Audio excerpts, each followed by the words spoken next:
X2Line is best known for our Baby Adopter franchise, a series of role-playing games where players take care of a virtual child. We also have other role-playing games and puzzle games, including those in Match 3 and Mahjong genres. Our Baby Adopter franchise includes 5 games where players babysit a virtual child. They feed, take care of, dress up the child, and players can also decorate various game locations and play minigames.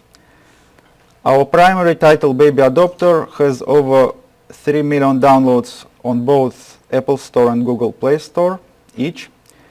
Additionally, it has accumulated over 15 million installs on Facebook Canvas in its HTML5 version. And there are around 20-30 million installs on other social networks. Most of them don't exist anymore.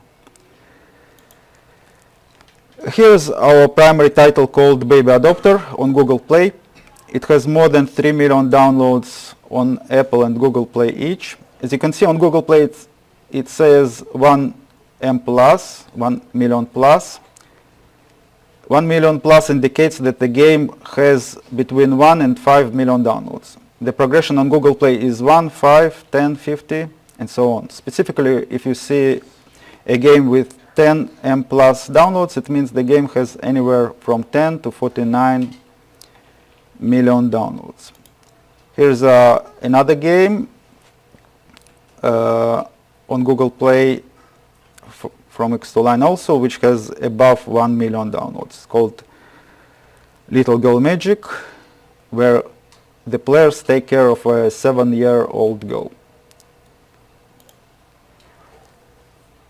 Today, I'm here to share insights on making games more accessible for players with vision loss based on my experience in the field.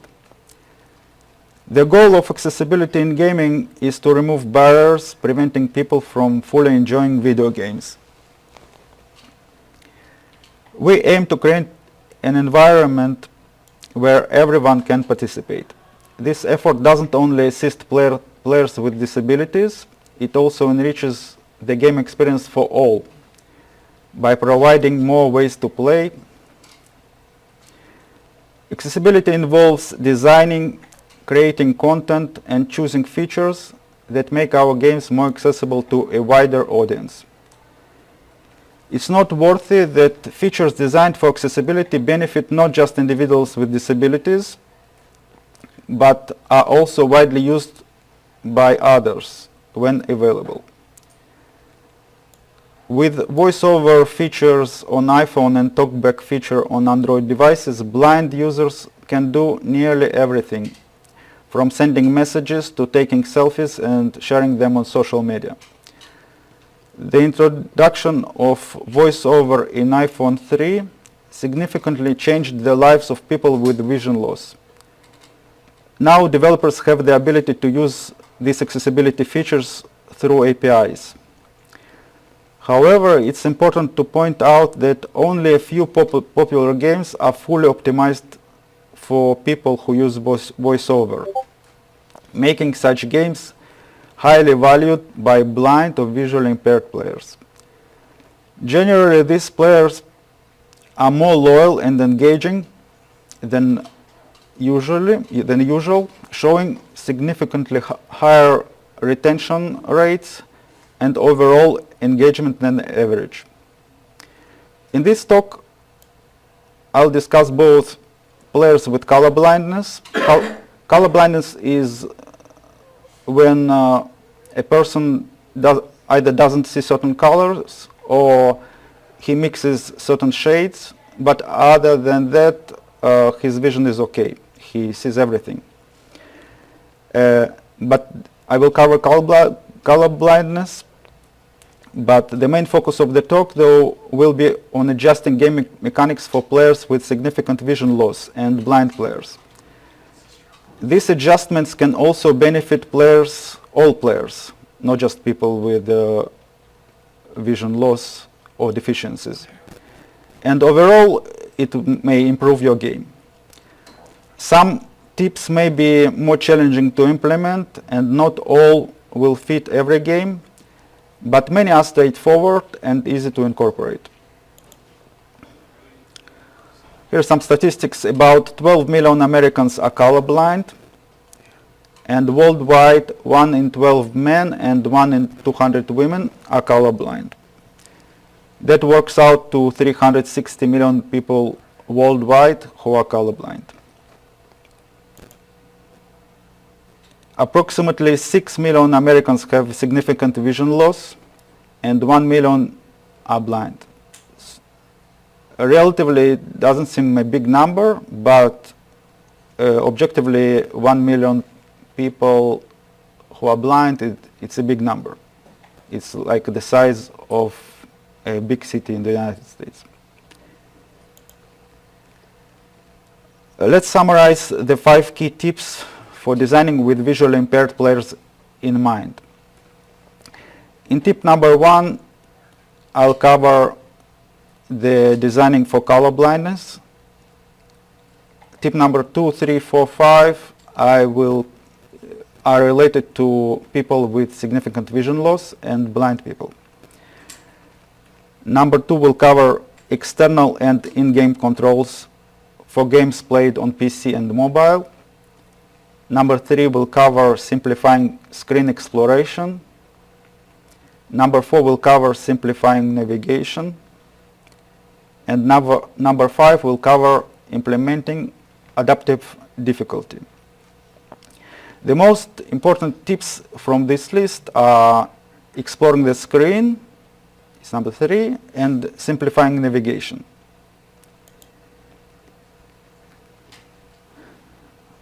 I will start with color blindness. People with color blindness have difficulty seeing certain colors. To make designs accessible for them, here are some best practices. Use patterns, shapes, or other visual cues alongside color coding. This helps not just those with color blindness, but also makes it easier for everyone else by providing multiple cues. It's also beneficial for individuals with low vision or cognitive disorders. So if you have like similar items on the screen and they are only different by color, consider adding patterns or shape or using different shapes.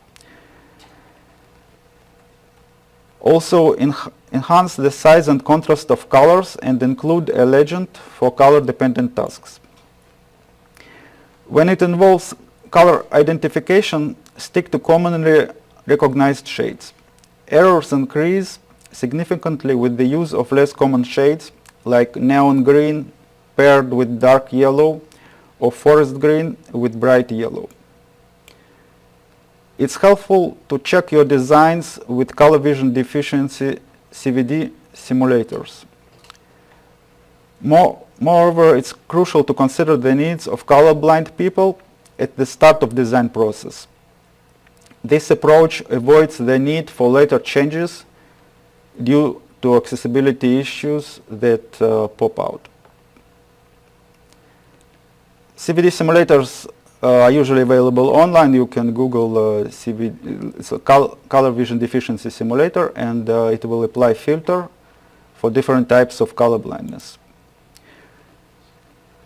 Here, for example, screenshots from my game called Planet Formula.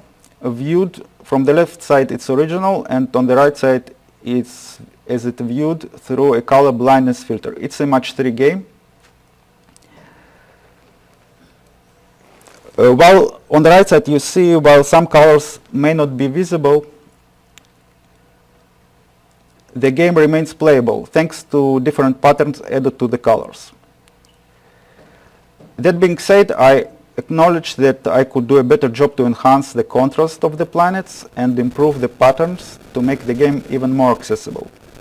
Because you can see that red mixes with brown and so on. Here's another match 3 game called Egg Formula, also viewed through a color blindness filter. On the left side it's original colors, and on the right side is through a filter, how colorblind person can see it. This also, thanks to different different patterns, not only colors. It's totally playable by colorblind. Here's another game. It's called Clue Formula, also viewed through color-blindness filter. Here, instead of patterns, all tiles, they have different shapes. And also from the start of the development, the colors were picked up with color-blindness in mind. And tiles are distinguishable by most players with different color-blind deficiencies. How can we know that the game is playable by a color-blind player? We can use tools already available, like for example, there are Chrome DevTools, Photoshop filters, and like I said, like I mentioned, online CVD simulators. CVD simulators allow us to simulate how our games are perceived by those with color vision deficiencies, ensuring our designs are accessible to all. Here, for example, Google Chrome, you can see you can open developer tools pressing F12, then choose accessibility, and then rendering, and then choose from the drop-down different types of colorblind. And Google Chrome will show the website viewed through this filter. It will change colors, and you will see your design, if it's like web, how colorblind person sees it. There are also colorblind filters available in Photoshop. For example, if you can go to a view-proof setup, and there are a few colorblind filters available. Here, for example, a screenshot illustration from a game in Photoshop. And here, after I applied a filter, a colorblind filter already available in Photoshop, and how we can see the design. So you can, if you're designing, you can always check your design with colorblind player in mind. There are also many resources related to colorblindness available for developers online. For example, there is a WebAIM website which provides many resources and tools and simulators for developers. You can go to webaim.org, and there are many resources, tools, and simulators. Starting from tip number 2, I'll concentrate on players who are visually impaired or blind. It's called, tip number 2, it's called external controls. For PC games, it's important to map controls to keyboard keys, not just the mouse. For example, if your game is only playable with mouse, consider adding that it will be playable with keyboard keys. This is because visually impaired people often use accessibility devices connected to their computer, and these devices are mapped to the keyboard. Plus, generally speaking, it's harder for these individuals to play games only using a mouse. Here, for example, we can see external accessibility device used by blind people or people with the vision loss.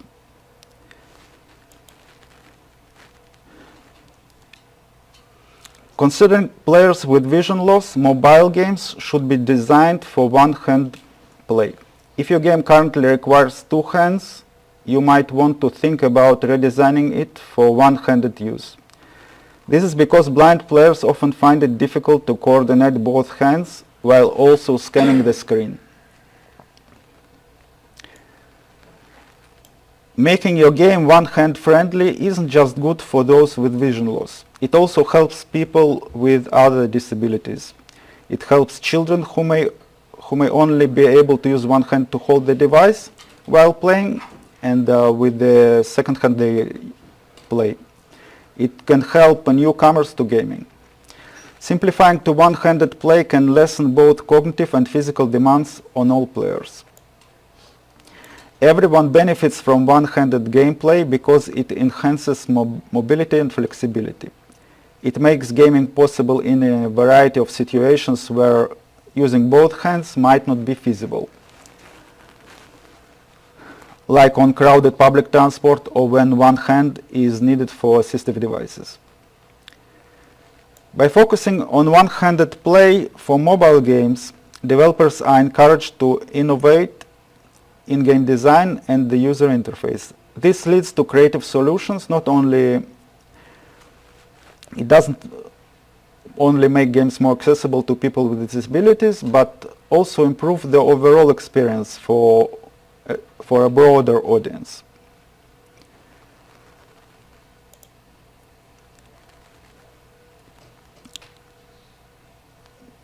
Now, about in-game controls. The controls that developer is responsible to. Offering separate controls for music and sound effects lets players tailor their audio experience. Many blind players like to turn off the music but keep the sound effects on. Therefore, it's important to provide individual controls for this in these settings rather than having a single control for all audio.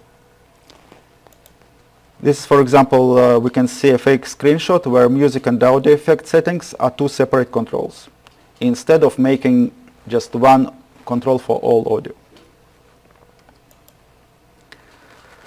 For games with text, developers should think about offering customization options for in-game text. This includes adjusting the font size, contrast, and color settings for text. Doing so benefits not just players with low vision, but also makes reading easier for everyone. Here another screenshot where we can see different configurations for text.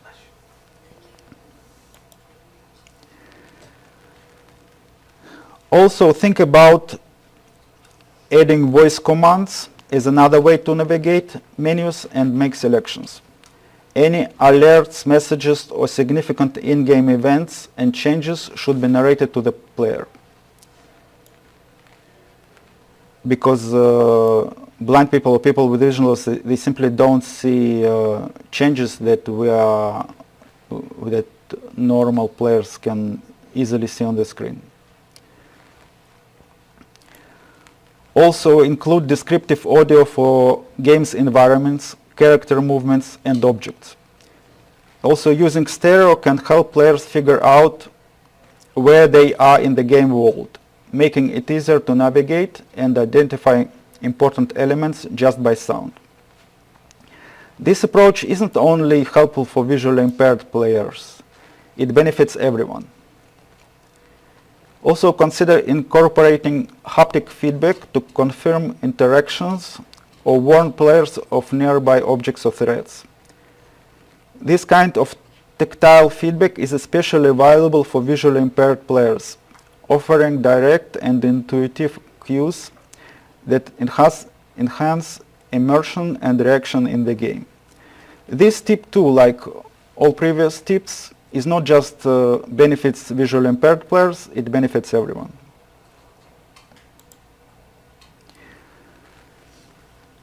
Now it's maybe the most important tip, number 3, exploring the screen. How do visually impaired players explore the screen? On mobile devices, users of VoiceOver is a feature, for example, on iPhone that narrates what the person has on the screen, it narrates it to the user. On mobile devices, users of VoiceOver don't have to touch, hold, and tap randomly to find objects and spaces. Instead, players who are visually impaired or blind explore by dragging and swiping their finger across the screen without lifting it until they discover something. So they use continuous swiping, and this is how they scan and explore the screen. Using continuous swipe gestures either left to right or top to bottom, allows them to easily and quickly move from one item to the next in the order they appear on the screen. As a result, objects on the screen need to be made focusable and highlightable. This way, players can move from one focusable object to the next simply by swiping right and left. For mobile games, this means making objects selectable and highlightable, and enabling a continuous swiping gesture to select the next item. This functionality is typically accessible through the API on both Apple and Android devices.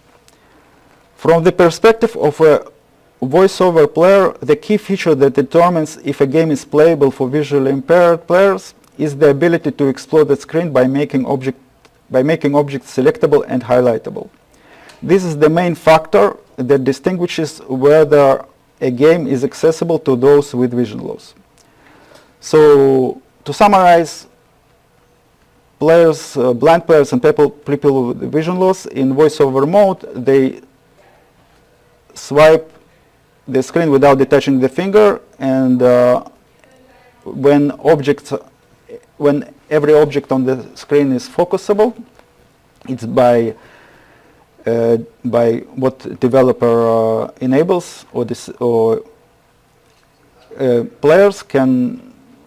visually impaired players can see, can know what is on the screen, and here this is the way they explore the screen.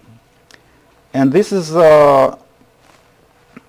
determines if the game is playable for visually impaired people or not. Here is a short screen recording video where we enable voiceover, navigate to the baby adopter game, start playing, explore the screen with continuous swipe, and we will see how it looks like for visually impaired players. So here I will show a complete cycle, how visually impaired player starts with voiceover, explores the screen, navigates to the game and starts playing, and explores the screen within the game.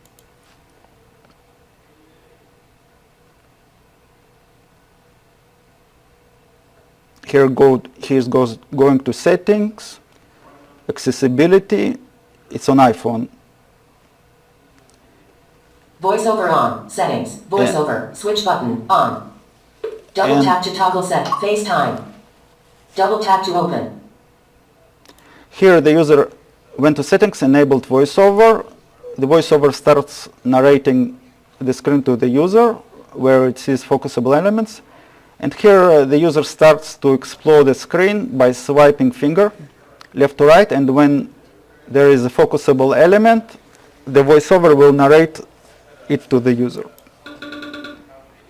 News, app pop TV, WhatsApp, map, news, make photo, apps, pop, remote calendar, no, TV, pet wallet. So it's user fast swiping the finger.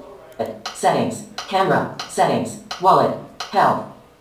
Double tap page 2 of 2. To move between pages, you need 3 fingers in voiceover mode. Weather. Game Google folder, X2 line folder, 11 apps. X2 line folder, 11 apps. Double tap to opening X2 line folder, X2 baby adopter. Double tap to open. Here the user opened the game, and now again the user needs to explore the screen, to scan the screen to see what objects are available.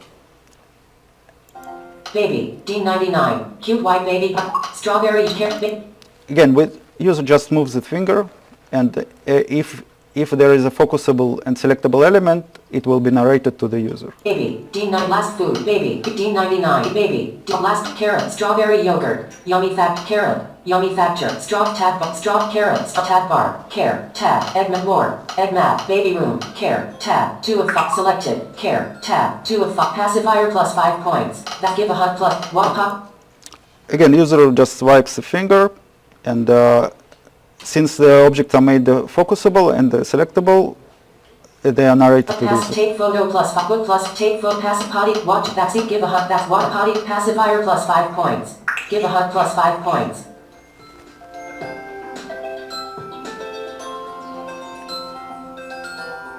tab bar, baby, egg mat, baby room, selected, main, tab, 1, baby, D99, cute white baby, D99, 566 days old, score, 395 points, karma, live for home.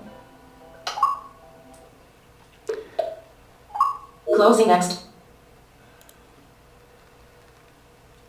Moving objects and navigation is the most important mechanics feature after being able to explore the screen. How do blind people move objects on the screen? Although iOS and Android support drag and drop actions in voiceover mode, visually impaired players often find these mechanics quite challenging. So it's very hard for blind players to move while with dragging objects on the screen. A simpler and more effective way to move objects is through tap functionality, or on PC it's click functionality. Players can tap the object and then they want to select and then tap again where they want to move it. So they do two taps. One tap on the object and second tap where they want to go, and the object will move instead of dragging it through the screen. Here are a couple of screen recordings. On left side is normal play, how we normally play. I will show match 3 game and solitaire game where we move the object by dragging. And on the right side I will show the same gameplay, but when visually impaired player plays it with voiceover enabled, and how the visually impaired player can move objects. So here is a normal play like we used to. Open the screen, this match 3 game. We just drag eggs and it's match 3 gameplay. And here's a card game, solitaire. We also drag cards from slots, from between stacks. And here how we normally play.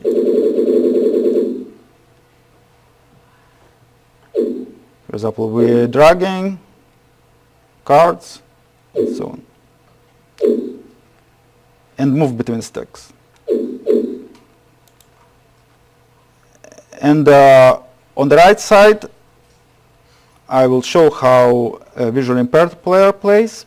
Without dragging, it just taps the card, taps the destination, the card moves, and we don't use dragging.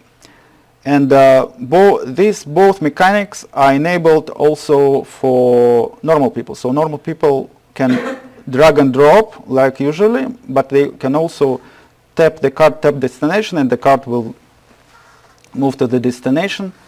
And it's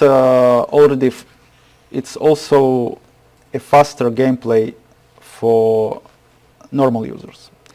Here on the right side, I will show the solitaire gameplay, how it is played with a person with vision loss. Level 7. Level game number. So the user has to scan the screen, to explore the screen first, to see what's available, where are the objects, and so on. 38,168 moves, 0. Stopwatch, 0. 28. 1 heart, 3 diamond, 10 club, 11 diamond, 11. So here the user just explores the screen, explores the grid, explores the stack by moving finger, and since all cards are selectable, the voiceover narrates to the user what card is it. So the user first needs to just scan the screen because he doesn't see what we see. He needs to like go with the finger over and like many times over and continuously to see what is there. Club, 12 heart, 11 spade, 8 spade, 9 heart, 8 club, 7 diamond, 6 spade, 7 club, 10 spade, 4 spade, 7 heart, 5 heart, 2 club, 2 diamond, 12 diamond, 1 club.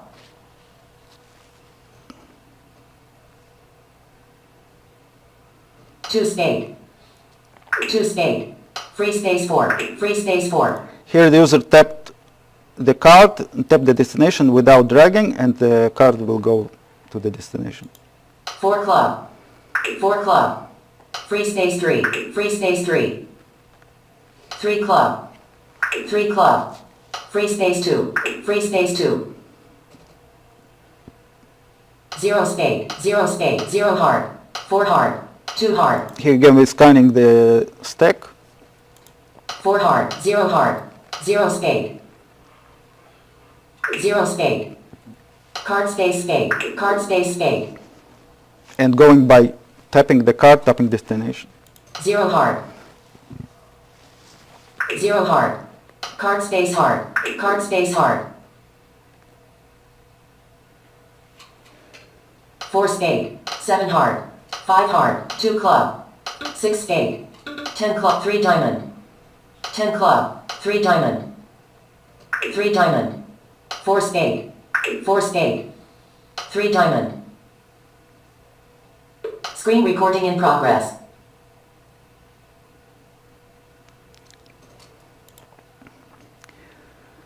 Here is another screen recording of playing match 3 with voiceover. It also involves scanning the board with continuous swipe and moving X by tapping source and destination point instead of dragging. Weather.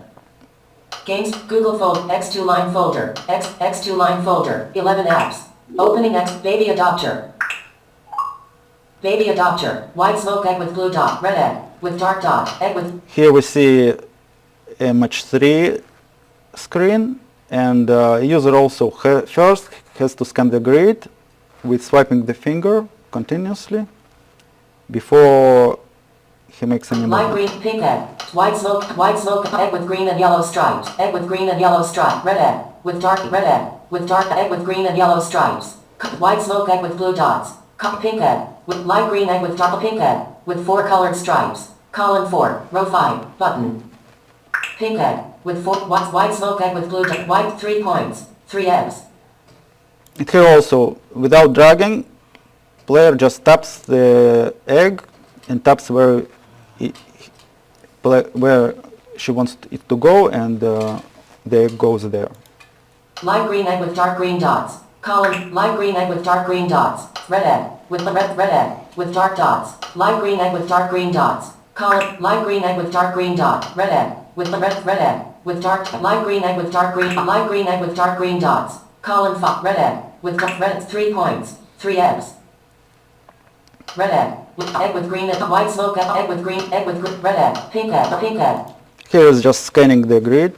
With white smoke egg with blue, pink egg, red egg, pink egg, red egg with green and yellow stripe, red egg, pink egg, with 4 white smoke, red egg with green, red egg, with red egg with green, red egg, with dark dots. Column 3, red egg, with dark egg with green and yellow egg, 3 points, 3 eggs, 6 points, 3 eggs. It also narrates how many points she earned. Control center, airplane mode, switch button, off.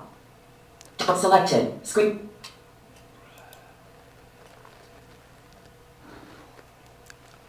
In addition to moving and navigation, like I said,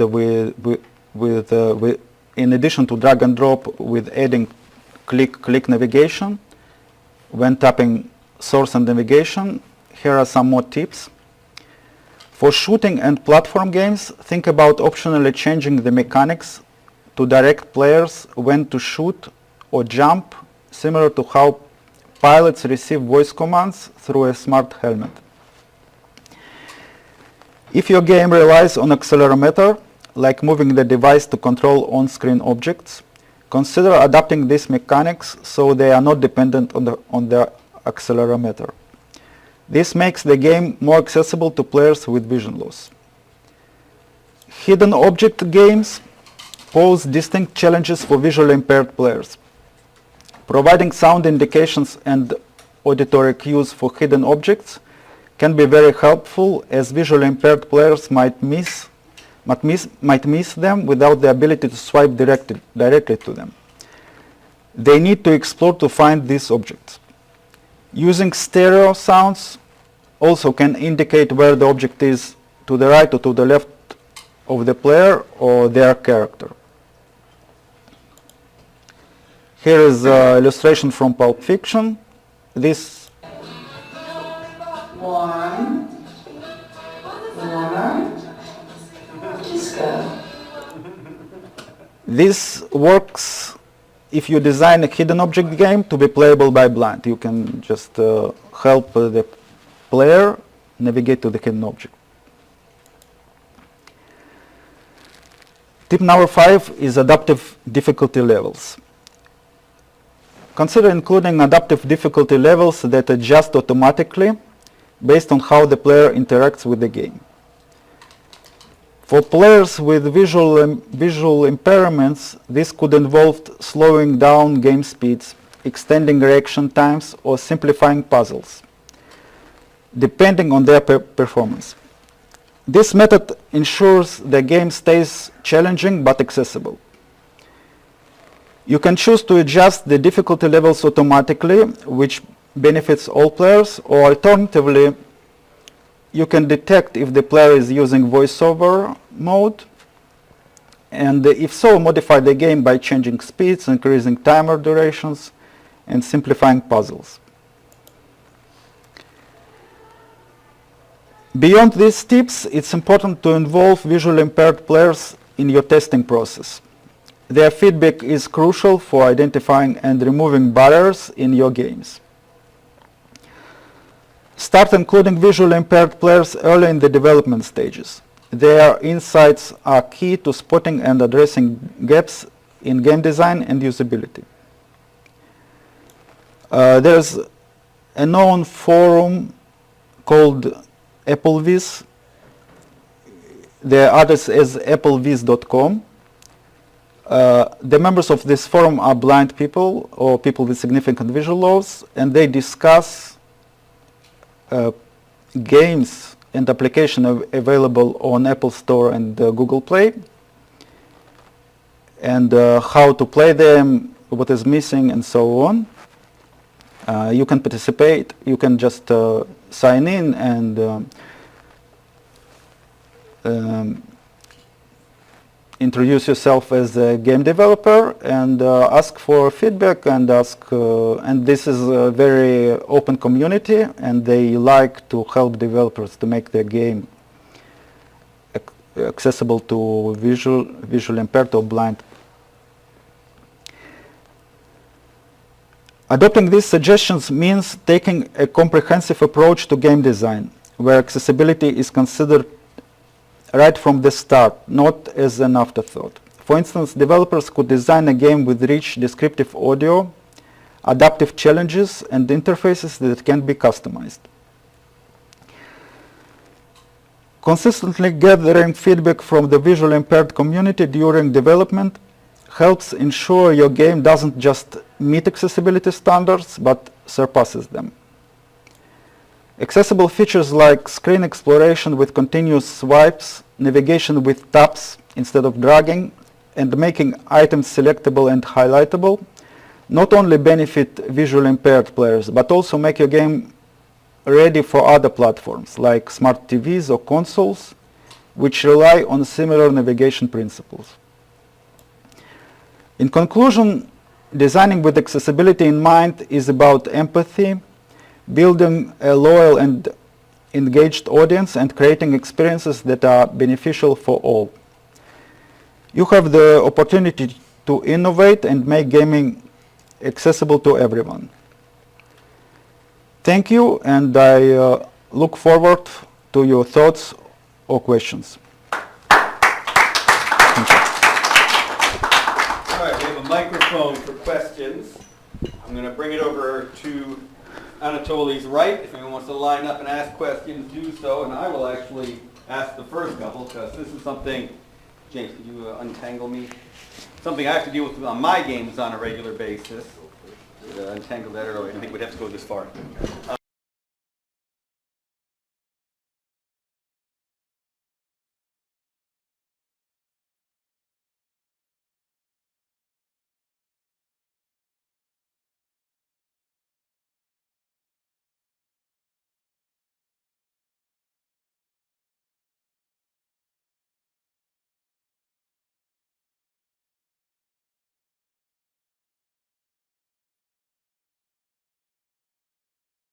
levels on OBS? Can you check the volume levels? Are there any volume levels showing? Green, green, Yep. green. All right, good deal. All right, Anatoly, so the first question I have for you, I'm glad that Google and Apple have more tools for this than they used to have. They used to have nothing for implementing any of these into games. What do you wish that Google and Apple offered in addition, like the APIs for the voice and haptic control and so forth? I think Apple has, Apple, in my opinion, does the best job with voiceover. It just users can do nearly everything, and developers can make anything, any game accessible, including like games you may think at the first glance it's it is not playable by visually impaired people, but and Google is just catching up, but it's harder for developer to make the game accessible in Google, for example. If we are talking about mobile space, on Apple is easier. You just, if you have the game, to make it playable by visually impaired players is easier. Many APIs that Google provides, especially for gaming, like when it's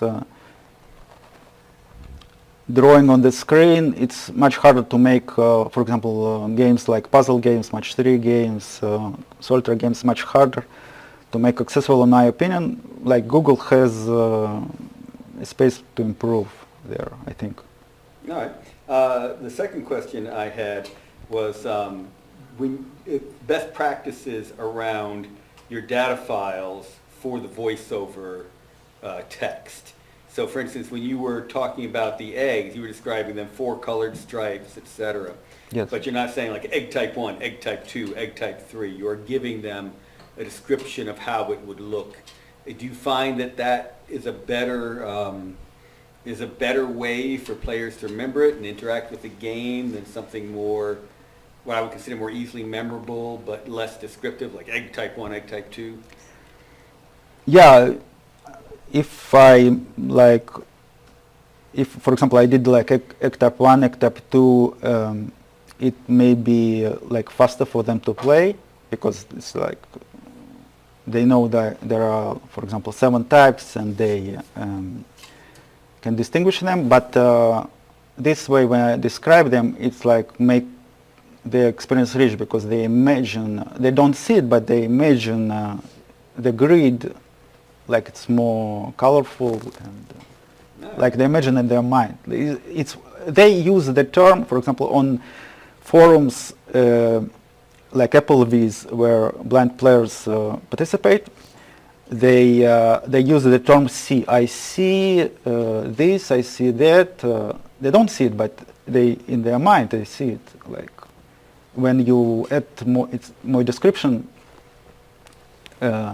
while it may be harder to play, but they like scan very fast, like much faster than I do.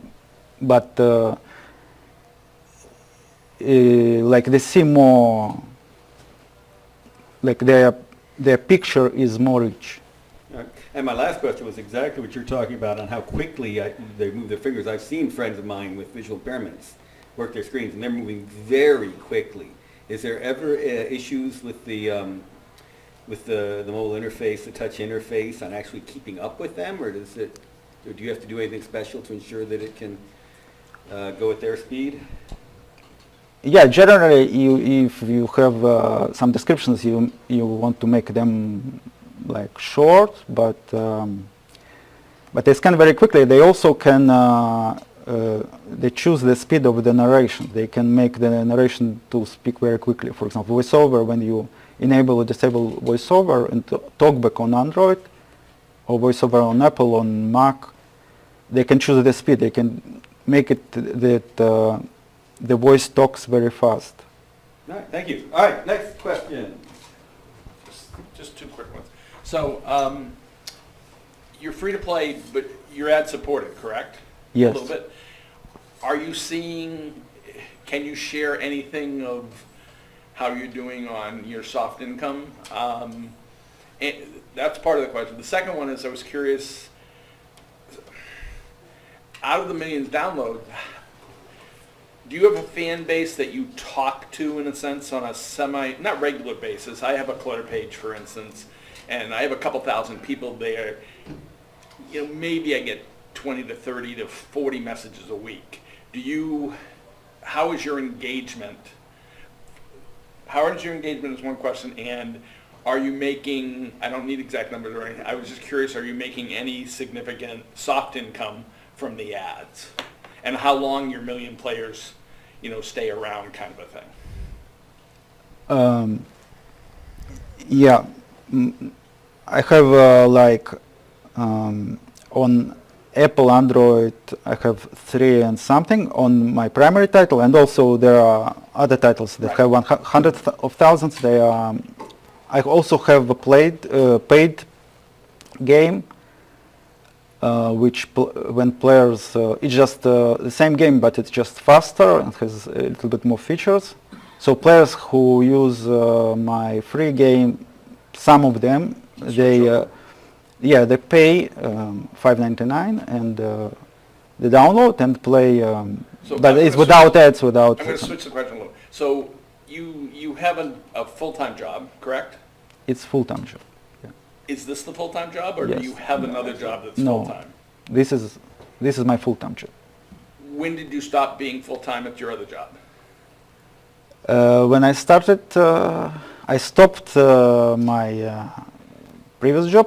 I worked as a developer for many years and started developing. So my And, point is, how long have you been self-sufficient at this? Because it sounds like you've reached that point, correct? Yes, Yeah, good. I reached it at the beginning, and like a few years after I started, I had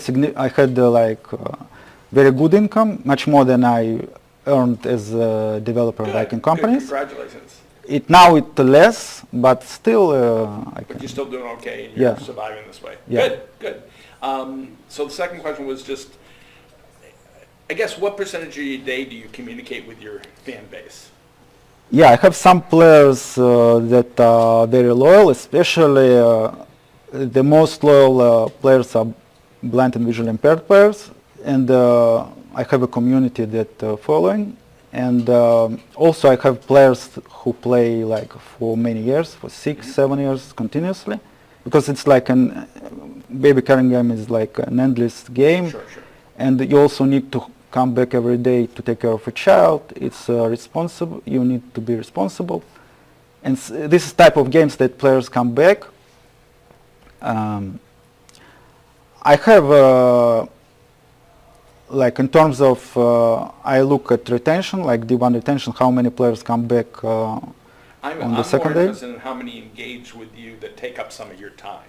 Yeah, I also have players that send me emails, and also have a user voice website where players open back tickets and send their ideas. Sure. For ideas. I have also have like from I have tens of players per week, something like that, who Okay. send me directly, Yeah. who send me emails. It takes some of your time, right? Correct? Yes, because I need to like what I do. I have a file where I add them. I also have user voice where it's like automatically, but people who send me direct emails, You respond. Yeah. I note, I like write them down in Excel file and what they were talking about, and many times it's very good ideas, and I implement them. Also, my whole game of Baby Adopter is based on user feedback. What players send me, I did, because at the beginning it was like very basic. It was just a baby and you feed the baby, but now it has many features, and every feature was added according to user feedback that people send me, like ideas or feedback. some ideas are hard to implement. Yes, it takes time because I need to, I always reply to emails, and some ideas like very hard to implement, but many times it's very good ideas in terms of it's not like time consuming to, because it's something that is not planned, but it's, for example, it's trivial to implement and it benefits many users. Sure, sure. So I see what impact any idea or feedback has, like on other people. So if it has big impact, I just write it down, and many times I implement it. Okay, well, thanks. Thank you. Okay, next question. Hi, this is really not a very important question. I'm just curious. It looked like on the eggshell game there was a option to like view a hint to move. How does that show up for the disabled players, if I may? Yeah, it's for normal players. If, for example, the game detects that the user thinks like more than few seconds, it shows the hand that they can click on hint, and hint will show them, because sometimes you can't find a possible move right away. So it shows them one random move, and it works the same for visually impaired people. If they tap the button, it will show them and narrate like a swap, possible swap, where they can go. It also, when it describes the eggs, it also mentions coordinates, like row and column, where it, and so where they tap the hint button, it will show them and narrate where is possible swap. It's hint will show one swap, one possible swap. Thank you so much. All right, next question. Alright, so I noticed you mentioned that you didn't start out doing this full-time. Do you have maybe any tips for like jobs that might work better while you're still getting started before you can fully immerse yourself in game design full-time? Can you repeat it? Do you have any like tips or maybe recommendations for certain jobs that might help better allow you to get into game design full-time once you can? Do you program? Yes, I do. Yeah, get a job as a programmer working for a business. Or do you have any Yeah, tips on breaking in? I worked as a developer for startups, mostly for startups, and at one point I decided to try to do some applications and games, and at the beginning I had a good start, and I think this would help me. For example, if I had some, like, if, for example, 1 year I haven't had like any success, I would have returned to my, like, to find the job in programming, developing. I'm a programmer.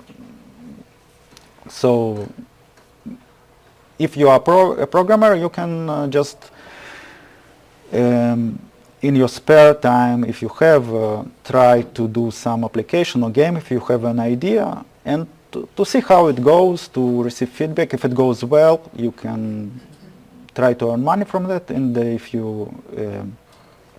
it's successful, you will see yourself that you are ready to switch to be a solo developer or start a company.